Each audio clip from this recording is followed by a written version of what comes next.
Lance writes, just turn on the show. Who is this substitute guy? He's terrible. Boring as hell. His take on the Suns is pathetic. AD finally has a good game. The guy is a China doll. He could break at any moment. Give the Suns some freaking credit, you stupid idiot. Credit. I mean, for real. For real. Another satisfied customer. Thank you, Garrett Ritt, who's now just throwing paper in my direction. We have some good contenders here. And we have now mug reaction.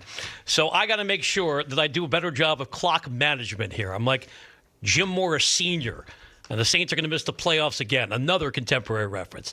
All right, I have some good contenders here from great friends, Bella B again, Brent and PC, but I'm going Wells in the 360 because if you follow me on Twitter, it's BW Weber, Weber with two Bs, and I mentioned in the Aaron Rodgers conversation the last hour, I am a game show aficionado.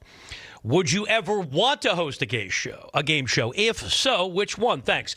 The answer is yes. If I'm going to be completely transparent, beyond my ability to be a acceptable guest host, detestable guest host, according to my friend Lance, Sir Lancelot, I think I would be an excellent, cheesy game show host. The problem is game shows have been marginalized. Plus, back to my conversation about the top 1% in any profession doing whatever they want to.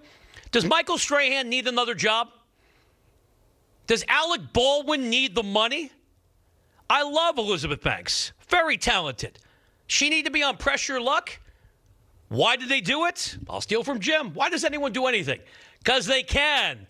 Because it's free money. So when I think about my broadcast influences, and I've told Bob Costas this, and I don't think he liked hearing it, when I was younger, I wanted to be Bob. I wanted to have the avuncular presence.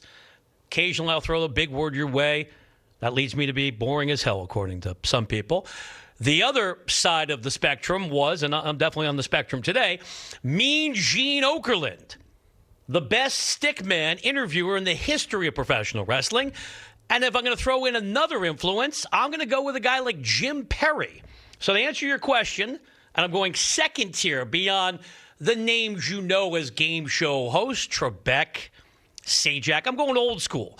When guys had an occupation, a calling to host game shows, Jim Perry, and the show I would host would be Sale of the Century, when you could actually buy items. I'll save it for my podcast. Spin the Wheel with B Webb.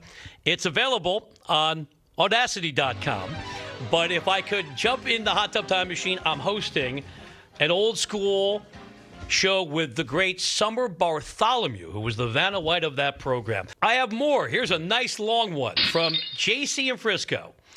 I gave the show a shot for a segment. This is what I heard. Rit pressing buttons like a toddler with ADD. Well, that's Alvin today, so you're 0 for 1 in the fact-checking department, because I'm the on-buds person of this program. Matt in L.A. doing his best to convince us he's on acid. Parody Larry reminding us how truly horrendous his calls are. Guest host guy does not have a chance. It's not my fault, clearly. War, me having no idea if this email is read because I prefer silence over circus.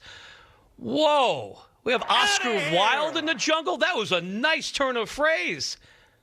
JC in Frisco, because CJ in the Bay wants no association with this. Van Buren! Is Hunter S. Thompson still alive? That might be the most clever thing I've ever heard from a clone here. I'm going to steal this. My new Twitter bio is going to read, I prefer silence over circus, because that's the Weber paradox. I'm the loudest guy in the world, and I've said nothing for 2 hours and 32 minutes as we get deep here.